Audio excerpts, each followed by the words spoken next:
Oh, thank you.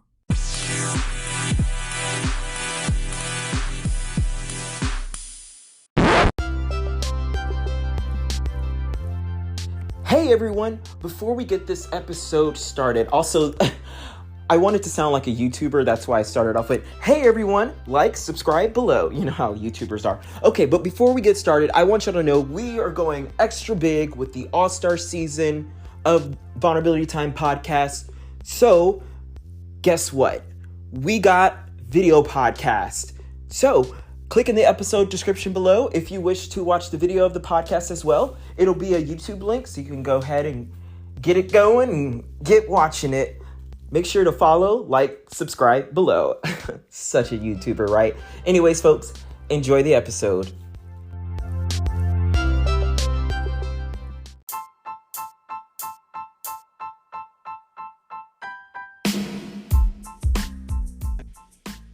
Hello, everyone. Welcome back to another episode of Vulnerability Time, Season 4, the All-Star season. I think this is episode 4 or 5. We'll find that out when this drops. Okay, everyone, she's back. Nassema's back. Hi. Hey, what's going on? I'm so excited to be here, Ken. Yes. Okay, so... Oh, yeah, my name is fully legally changed. I just don't know how to, change it on, Change it in there. Google email. I know, I was like, isn't your name just fine? Right? Google, I'm going to have to get on my new Google email. I just forgot the password. I don't feel like fooling with it. So what I'm going to do is I'm just going to cut out, I'm going to crop my old name out. That's how I'm doing it. But, yeah, we love a good new name change. Okay. I love it. So, folks, we're going to be talking about financial success story from A to Z, because I remember you had posted a post and it really stood out to me. You said, we're talking about kind of I don't want to spoil too much for people, but you were saying, where you were at, all in debt, and then you did a kind of a before and then now type of thingy. But before we get into that, I want, for folks who are just now listening, sorry, they're cutting the grass out there. It's always when you want to record. Exactly. Yes, for sure. We love that, folks. So for folks just now tuning in, fill them up a little bit about what your platform, has on it, on your Instagram platform, which will be in the episode description below, people. Okay. So my platform is called Financially Intentional, and the reason why I started this platform was as I was learning about money, sharing those lessons with my friends and people close to me, and then it kind of blew up into something bigger because lo and behold, a lot of us needed to learn these lessons. And actually, I didn't get started on my money journey until I was in my mid-30s. I was a single mom. I was at a place where I made really good money, but had nothing to show for it. And I was just like, okay, enough is enough. I have to learn about money. And it's crazy because the things that I learned were really simple things that I implemented in my life that took me from 6 figures in debt to a 6-figure net worth in a relatively short amount of time. But it's just stuff that's not taught to us intentionally, unintentionally. But I really came up in the era of each one teach one. If I'm learning something, you're gonna learn it too. And also the way that you really learn something and things are embedded into your brain is if you can actually teach it back to someone else. And I wanted these lessons to really stick. So I started my platform just to share this journey. Not saying I had all the answers, but if I learned something and it benefited me, I'm gonna put you up on game.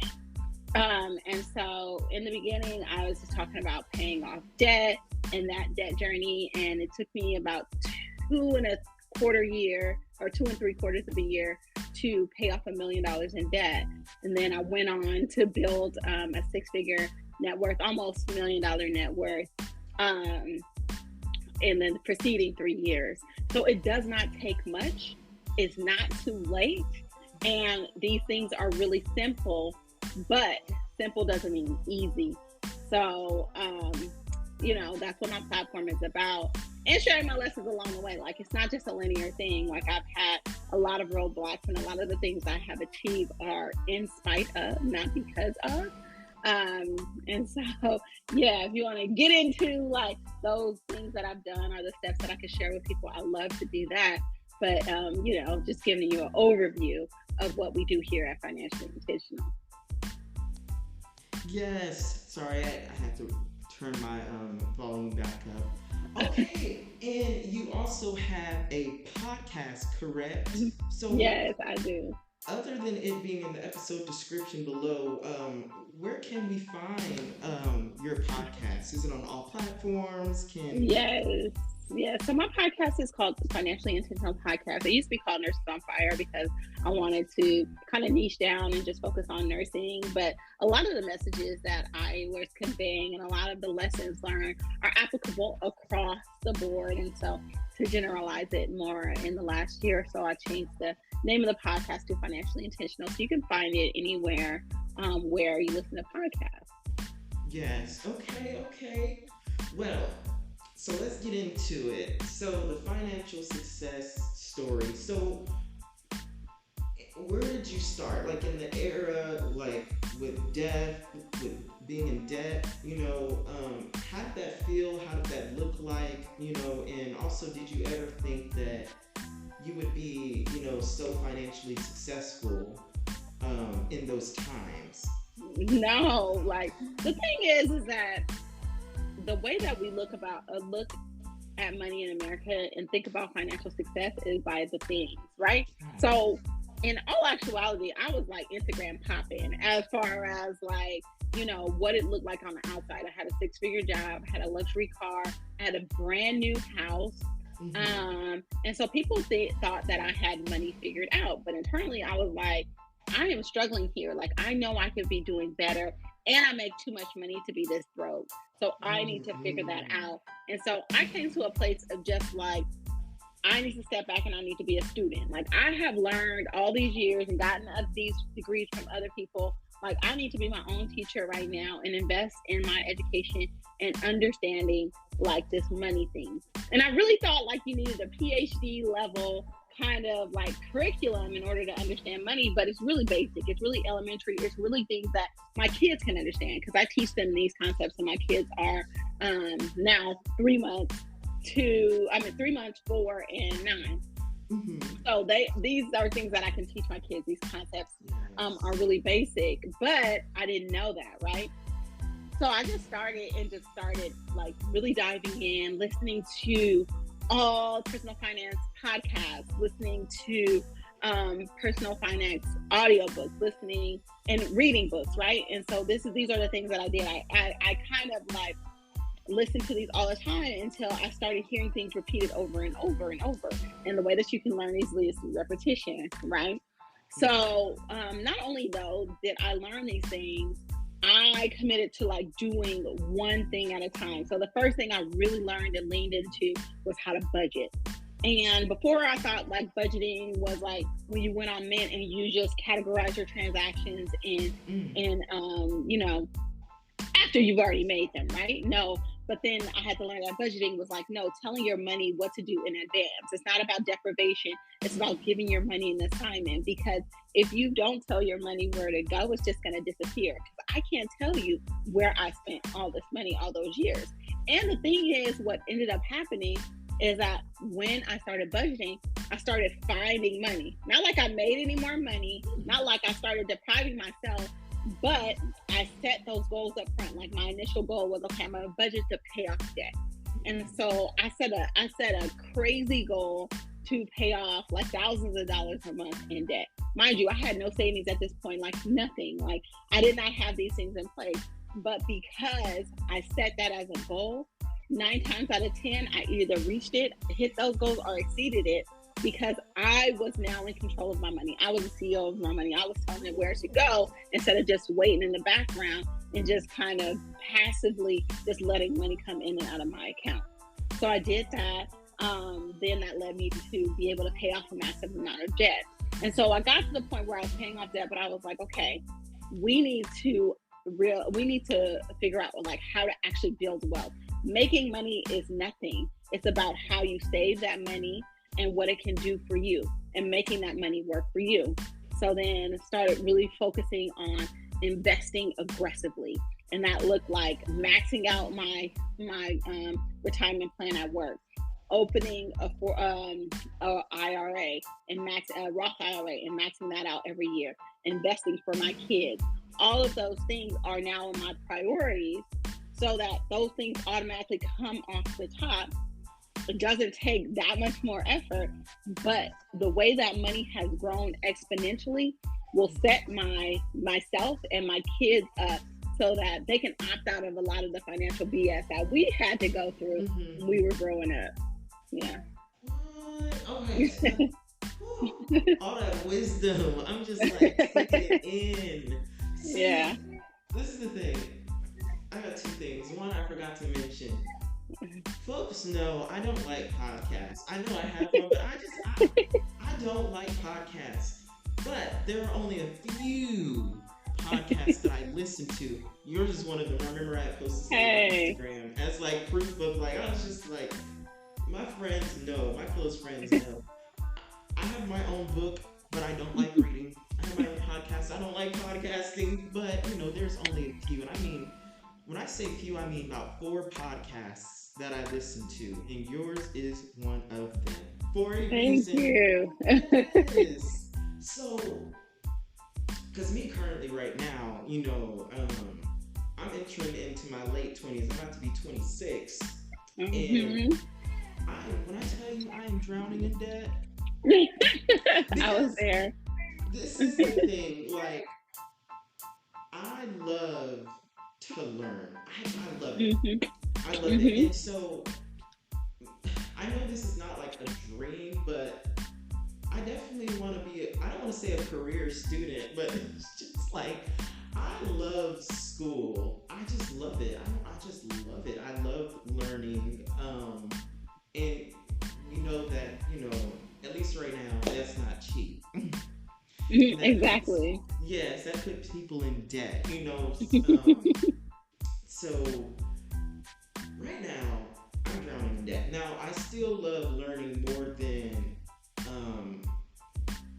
I am like kind of like down about like debt, because I feel like I'm drowning, because like I was paying off all my debt, you know, never being late on debt, you know, and this is without a job, because I was very, you know, successful in the stock market, you know.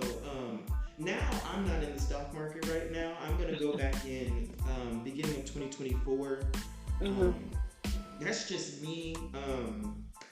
But I was very successful in the stock market, and I was able to, you know, pay off my debt, you know.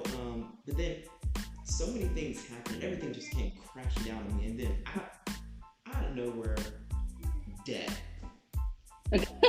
Yep. Like, and I'm currently, you know, feeling the hopelessness, I guess, which is why, when I saw that before and after post that you had posted about your financial success journey, I needed to hear that, but I didn't know that I needed to hear it now more than ever. So it's like, though I've seen it like, you know, a while ago, I need to hear it now. So, because I don't know, it's just helping reminding me, and I even told my best friend about it. He don't have an Instagram, but I told him about, you know, your Instagram and your post. And I was like, honestly, that's helping. That post that you posted is keeping me somewhat sane. Okay, like, it is, because I'm just like, this is not permanent. And it's like, this is just what I'm experiencing now. It will not always stay like this, because knowing me, I know I will put in the work, you know, to do what needs to be done, you know. So that's where I'm at right now. But that's why, like, when you're saying all of this stuff, I'm just like, yeah, right there. All over the place, because I'm just like, I needed to hear that. I didn't know I needed to hear that, but I needed to hear that. So thank you, for You're sharing your welcome. financial success journey, because a lot of us, and by us I do also mean me, a lot of people, we're thinking, it's impossible to pay off debt, Mhm. or that, I'm gonna have to take 30 years in order to pay it off. When, that doesn't have to be the reality. Right. Mm. Yeah, I think a lot of people underestimate what they can do in a year, but overestimate what they can do in a day. And it really takes those really small steps, and it's called aggregation of marginal gains. Right? You do those little things, little chunks, like you eat an elephant one bite at a time. Same kind of like thing. Like a lot of people are like shooting for the stars, and if they don't hit it, then they get upset. When as to where they can do something, pay off $100 here, but and $100 there, consistently do it, and then next thing you know, the debt is paid off. Instead, they want to be like, "Well, I got $5,000. I want to throw it at this debt." Then they go into somewhere and get back in debt, and then they don't do what they're supposed to be doing, and then they repeat this cycle as opposed to set something up, kind of build that muscle, and just continue to do it. And that's where you can see success. So for me, the way that I saw success was I focused on one debt at a time. And psychologically, like I use this method called the debt snowball, which is like paying off your smallest balance debt, like listing out your debts from smallest to largest, paying off your smallest balance debt, and then paying minimum payments on the rest. And once that smallest balance is paid off, then you can put that money towards your next debt. But what that does psychologically is give you these wins that, Okay. yeah. So like a lot of times, like mathematically, it may not make sense, right? Mathematically, if you pay off your highest interest debt, you'll save more money in the long run, whatever.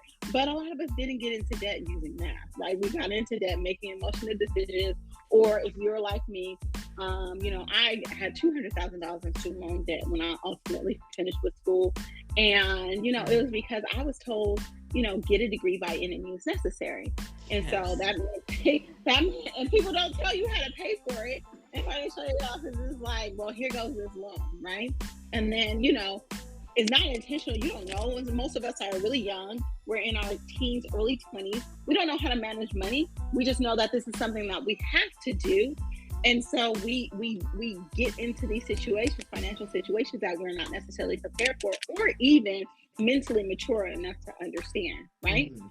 And so, anyway, psychologically, you have to gamify it for yourself. Like it can't make mathematical sense. Like it has to be something emotional. So that debt snowball gives you those emotional wins that you need in order to continue on your path and paying off debt, right?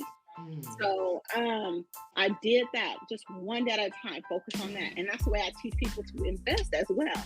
Like you don't have to know everything about investing. You can still be scared of the stock market. All of these things. Like you don't have to know everything. All you have to do is do some simple steps, set it up, make sure you're investing at least $10 a month. Once you start really learning, you're going to understand how to invest more.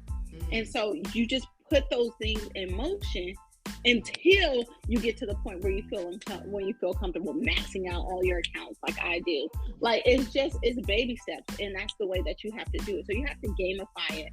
It does, like I said, it doesn't have to be hard. It's just not easy. And the things that people like in other cultures were taught that was normalized for them wasn't normalized for people like me. Mm. And so we have to recondition ourselves because we were taught to be consumers. And that's just the way that capitalism works, right? You need to have worker bees and you need to have like a small amount of people on the top that's making all the money. So if they told everybody how to be successful financially, we wouldn't have these worker bees, right? And so that's just the condition of the society that we live in, good, bad, indifferent, whatever. But that's why not everybody is on the same page financially. Yeah.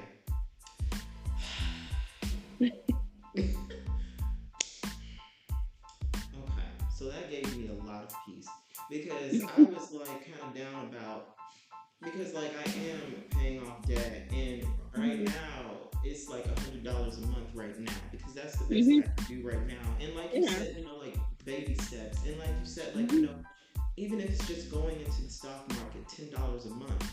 You know, because I miss the stock market. What were you? You were trading though, not investing, right? Sorry, say that again. You were trading, right? Not investing though. Like this is a little bit different. Right. Yeah. Which you can do. What you can do. That's not. I'm not saying that, but like that's actually very high level. Mm-hmm. A lot more high level than investing. Investing is just like sitting your money in an account a year or longer and just watching it grow. That's like basic. That's really simple. You was in there manipulating the market, making money, making it do what it do. I had to manipulate capitalism. Exactly.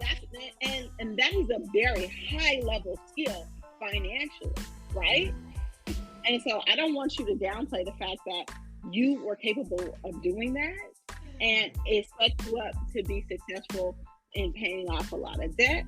But that's a skill you can always tap back into. Most people don't enter the stock market, period, because there's a lot of fear of losing money and all of this stuff.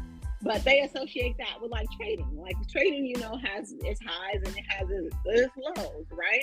And so that's not what I'm talking about. You all the way in like a master's degree, and I'm talking about elementary school. You know, I'm talking about just the basics of investing that most people miss out on. That's really, really simple. That the earlier you get started in it, the more your money is going to grow. Like if I would have started at your age, and I would have been a multi-millionaire. I mean, just because this thing right here, it's throwing me off.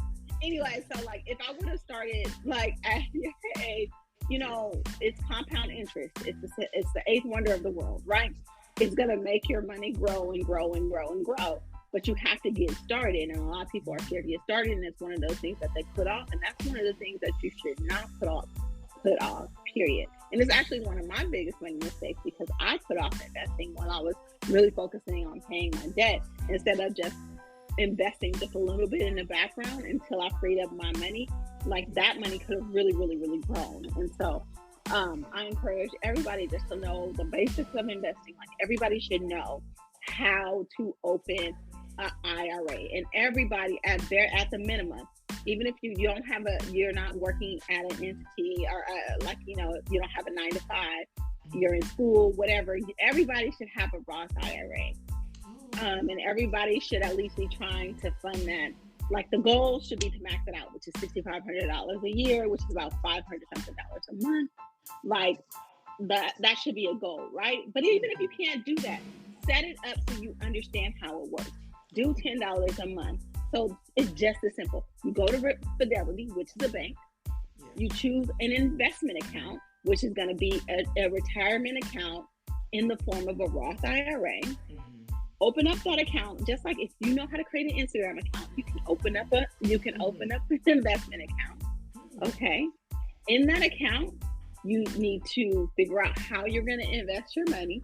I like index funds. Index funds means you just own the whole stock market. Just think about it like that. There's S&P 500 index funds. There's total stock market index funds. It doesn't matter. I love Fidelity because they have free index funds. So you Google Fidelity free index funds. Pick one of those. It's going to be a symbol like FZROX, whatever. Set up your investment. Say you want to do an initial investment of $50 and you want to do $10 a month. You set it, you forget it, and it's done. And that's in 5 simple steps. Anybody can do that. That's the minimum people should have. And that's like just basic knowledge that can transform not only your financial future, but for generations to come because you took those steps. But like, you see how simple that was? Like, but this information is not readily available. And so that's my goal, is to make sure that everybody knows this stuff like the back of their hand. Yeah, you want to help, you want to also see other people win. Okay. Yeah. I attempted to invest in the stock market, but my patience, and this is the thing, this is what I learned in the stock market. You know, I started during the COVID period. I did a lot of pandemic plays, and I never went in blindly. Like I did tons of research, which is why I was able to turn 200 into 2,000 within 2 months. You know, I was good at Now, I had more, when it comes to trading, I had more highs than lows, but I knew that that was not always the reality. But this is what I did learn from the stock market. I learned a lot of, I would say, personality checks. For example, like patience and greed. You know, both of those started, it turns out towards the end, I did not have patience and I did not have greed, and that was affecting me, you know. And there are some stocks that, you know, my plan was to invest in them, and then I pulled out because I was like, no, I'm gonna go over here because this is quicker, you know. Now one of the stocks is like, I don't know, like $86, when during the pandemic it was like $18. Right. Right, you know, and it's just, and this is the thing, I knew it would go up. I'm not even like, I 100% knew it would go up. So, you know, now that I had time to reflect, when I do go back into the stock market, my new plan is to, you know, invest. My focus will be investing, because now I have a patience check and I have that greed check, you know. And I learned that there's going to be bloodbaths and there's going to be the green days. Right. But let me break this down for you a little bit more to make it even simpler. It's because like I said, you got into the stock market learning trading, which is a whole nother skill set and a whole nother thing that you have to learn about, about like managing your money and your emotions and all those kind of things. But like I said, that is like really, really high level. So on a basic level of investing, you put that money in the account and you don't touch it. Like that, the goal is to not touch it, right? So on average, the stock market has rates of returns of 8% if you count in inflation and stuff like that. So if you invest in the U.S. stock market from the beginning of time, the stock market has gone up. It has only gone up. Even when it crashes, if you look at a stock market chart, it only goes down. It's like a blip in the radar. So all of those times, like our biggest crash was like 2008. Just last year or so, we've had another drop in the market, but it's not even like a crash. It's just a drop because the stock market ebbs and flows. The stock market ebbs and flows, right? And so that's what it is. So the stock market does a thing of like correction, like recovery, correction, recovery, correction. That's how it goes, but it's always gonna go up, period, right? So your goal should be not to be looking at your account every day, because that's how you create this like crazy thing of like, oh my God, the stock market's going down. Don't look at it. Put your money in there and leave it. You don't touch it. You leave it in there. These accounts I'm telling you to set are for your retirement. So for you have 40 plus years of this money growing. On an average rate of return, if you just put that $2,000 that you got from that 200 in there, at 8% over 40 years, that $2,000 is going to turn into a high 6-figure, high 7-figure without you even having to touch it, because you just left it alone. And so I always have these things, like my coworkers, especially my older coworkers that have gone through a couple of corrections, they always make this fatal mistake. They look at their retirement account and they say, I've lost this much money in my account. You didn't lose that much money. The stock values just went down temporarily. Now, the only way you can lose money in a market is if you panic and you say, I'm selling everything I'm getting out of that. This is too risky, right? So you just don't. Like I said, your goal is going to be to just let it grow. Even if you retire on a down year and you need to take money out, first of all, the way retirement accounts work, you don't take it all out in a lump sum. That money stays. Either you take just a portion out of how much you want to live on, or you transfer it into another retirement account, which is going to have the same funds, and you just take it out of your institution and put it into your own retirement account. So regardless, you're going to have way more money than you invested in, because 80% of that money is going to be growth. So you didn't lose any money, right? So the bottom line is, don't take your money out. Don't panic sell. It's long term. You're not trading. You're doing trading. That's different. Like, that's something that you can generate income from. That's a whole different ballgame. Investing is putting your money aside, letting it grow, set it and forget it, and you're going to win regardless.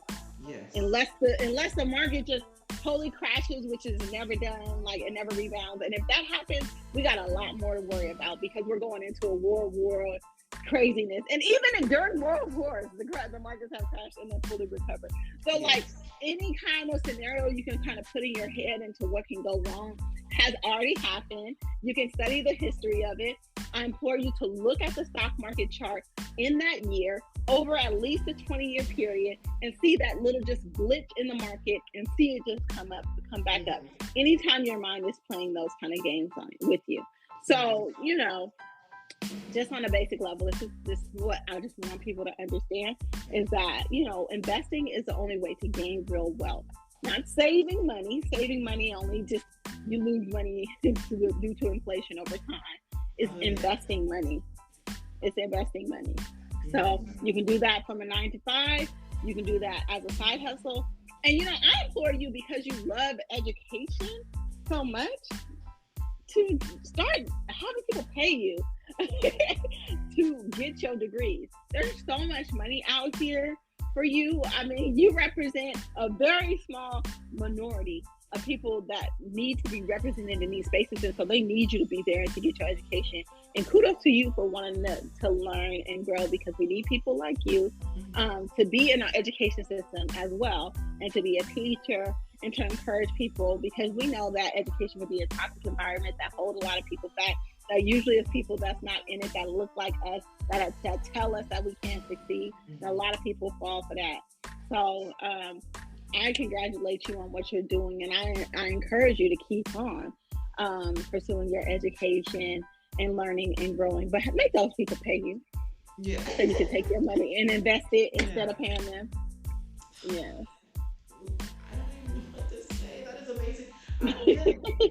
Hearing you say that, like, it just encourages me, because when I'm in the stock market,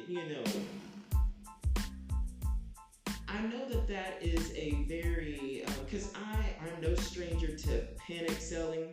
I'm no stranger to that. I did that twice and regretted it. I didn't do it many times, but the 2 times that I did do it, I regretted it, though I still made a lot more money. I still made a lot more money, I lost some that I made, and then I saw that as I lost, I failed, But I think investing, because I want to go into the stock market, that can be a vulnerable field for a lot of people, I want it to also teach me, I don't want to just gain money, I want to gain, knowledge and traits that I can just use in my personal life. And so, hearing you talk about investing, I think that is perfect for me to learn an aspect of patience that I can just utilize in my own personal life, because that'll teach me patience, seeing it go up and down, but being able to not touch it. And sometimes, like, it's okay to not look at it, because like you said, and I know that it's a higher likelihood that it's going to go up regardless. Right. It's just the win. Yep, that's it. Sometimes you gotta wait for it. Yes, you just have exactly. to wait for it. Yeah.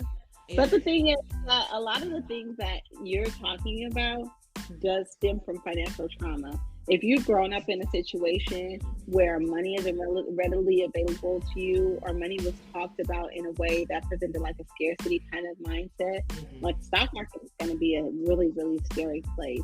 Seeing money go up and down is going to be a really, really scary place. Yeah. So a lot of the times people want all these steps in order to understand how to build wealth, where step number 1 should be to go to therapy, because you got to heal from these things that have happened in your past in order to overcome that and to be able to be successful, or else you're going to go back and make the same financial mistakes. And I'm going to write that down real quick.